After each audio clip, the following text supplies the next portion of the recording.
नमस्कार मित्रांनो, कथासंग्रह या आपल्या नव्या कोरा यूट्यूब चॅनलमध्ये तुम्हा सर्वांचं मनापासून स्वागत करतो। या आपल्या चॅनलवर तुम्हाला पडद्यामागच्या कधी न उमटलेल्या कथा पाहायला मिळणार आहेत आणि आजचा आपला पहिलाच व्हिडिओ आहे मनोज जरांगे पाटील यांच्यावर। मित्रांनो, तब्बल 17 दिवस मराठा आरक्षणाच्या मागणीसाठी उपोषणाला बसलेल्या मनोज जरांगे पाटील यांनी मुख्यमंत्र्यांच्या हस्ते फळाचा ज्यूस घेत आपले उपोषण मागे घेतले। मुख्यमंत्र्यांच्या प्रयत्नांना यश आले।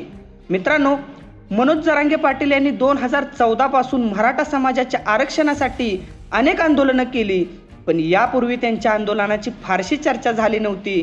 पण त्यांनी केलेल्या 17 दिवसाच्या उपोषणामुळे मनोज जरांगे पाटील हे केवळ राज्यातच नाहीत तर संपूर्ण देशभरात चर्चेत आले।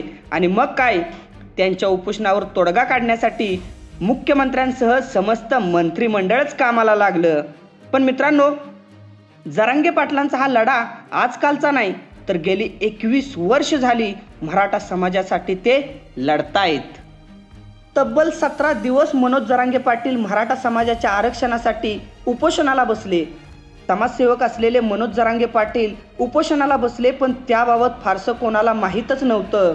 पण जालन्यात आंदोलकांवर झालेल्या लाठीचार्जानंतर मात्र हे उपोषण घराघरात पोचलं आणि मराठा समाजाच्या मागणीसाठी झटणाऱ्या नव्या चेहऱ्याची ओळख राज्यासह संपूर्ण देशाला झाली। अहो, तो चेहरा म्हणजे मनोज जरांगे पाटलांचा। वय वर्ष 41, राहणार शहगड आणि व्यवसायाने समाजसेवक असलेले मनोज जरांगे पाटील वयाच्या 20व्या वर्षापासून वेगवेगळे आंदोलन करत आलेत। आतापर्यंत त्यांनी 20 पेक्षा अधिक मराठा क्रांती मोर्चात सहभाग घेतलाय।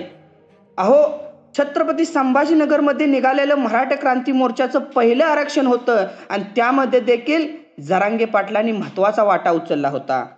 मनोज जरांगे पाटील यांचा जन्म 1982 मध्ये बीडमधील माथोरे या छोट्याशा गावामध्ये झाला। लहानपणापासूनच त्यांनी तंत्रज्ञानाची एक विलक्षण योग्यता दर्शवली, ज्यामुळे संगणक आणि प्रोग्रामिंगच्या जगात रस निर्माण झाला। विविध आव्हानांना तोंड देत असतानाही त्यांनी तंत्रज्ञानाची आवड जोपासली। त्यांनी त्यांचे प्रारंभिक शिक्षण त्यांच्या जवळच्या शाळेमध्ये पूर्ण केले, जिथे त्यांच्या शिक्षकांनी त्यांचे अपवादात्मक कौशल्य ओळखले आणि त्यांना संगणकशास्त्राच्या अधिक खोलवर अभ्यासात जाण्यासाठी प्रोत्साहित केले।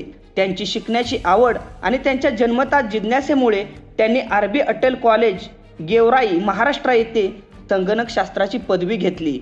मनोज जरांगे पाटील शैक्षणिक क्षेत्राबरोबर बाकी देखील क्षेत्रांमध्ये आघाडीवर होते। उदरनिर्वाहासाठी ते अंबड, जालना येथे एका हॉटेलमध्ये कामासाठी आले आणि तिथे राहूनच त्यांनी त्यांच्या आयुष्यातील पुढील प्रवास सुरू केला। सुरुवातीला ते काँग्रेसचे कार्यकर्ते होते, पण नंतर मराठा समाजाच्या सक्षमीकरणासाठी त्यांनी शिवबा ऑर्गनायझेशन नावाची एक संघटना स्थापन केली। मराठा समाजाच्या आरक्षणाचे खंबीर समर्थन असलेले मनोज जरांगे पाटील हे अनेकदा आरक्षणाच्या मागणीसाठी राज्यातील विविध नेत्यांना भेटले, पण त्यांना फारसं काही यश मिळालं नव्हतं। पण आज अशी परिस्थिती आहे की मनोज जरांगे पाटलांना भेटण्यासाठीच मोठमोठ्या दिग्गजांना सुद्धा वाट बघायला लागते। मराठा समाजासाठी अनेक वेळा मनोज जरांगे पाटील यांनी उपोषण केलं, आंदोलनं केली। त्यामध्ये प्रामुख्याने 2012ला शहागडच्या उड्डाणपुलावरती 7 दिवसाचं आमरण उपोषण त्यांनी केलं। 2013ला शहागड ते मुंबई मराठा आरक्षणासाठी त्यांनी पायी दिंडी काढली।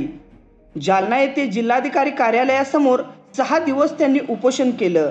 अंबड तहसीलदार कार्यालयासमोर त्यांनी तब्बल 11 वेळा उपोषण केलं। छत्रपती संभाजीनगरला रेल्वे रोको आंदोलन त्यांनी केलं। अशा या संघर्ष योद्ध्यासोबत आज सकल मराठा समाज उभा आहे। 21 वर्षापूर्वी त्यांनी सुरू केलेला लढा आज इथपर्यंत येऊन पोहोचलाय। खरंच चिकाटे असावी तर मनोज जरांगे पाटलांसारखी। मनोज जरांगे हे केवळ राजकारणी नाहीत, तो एक दूरदृष्टी नेता आहे, ज्याने आव्हानांना संधीमध्ये आणि अडथळ्यांना पायऱ्यांमध्ये रूपांतरित केलं। एका तरुण उत्साही व्यक्तीपासून ते तंत्रज्ञान जगातील एक प्रसिद्ध व्यक्तीपर्यंतचा त्यांचा प्रवास खरंच प्रेरणादायी आहे, जो चिकाटे आणि सामर्थ्याने भरलेला आहे।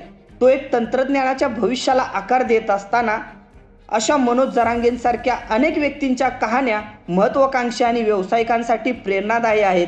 त्याचबरोबर एक उत्तम लीडर आणि एक उत्तम नेता म्हणून मनोज जरांगे पाटील यांचं नाव आपल्यासमोर दिसून येतंय।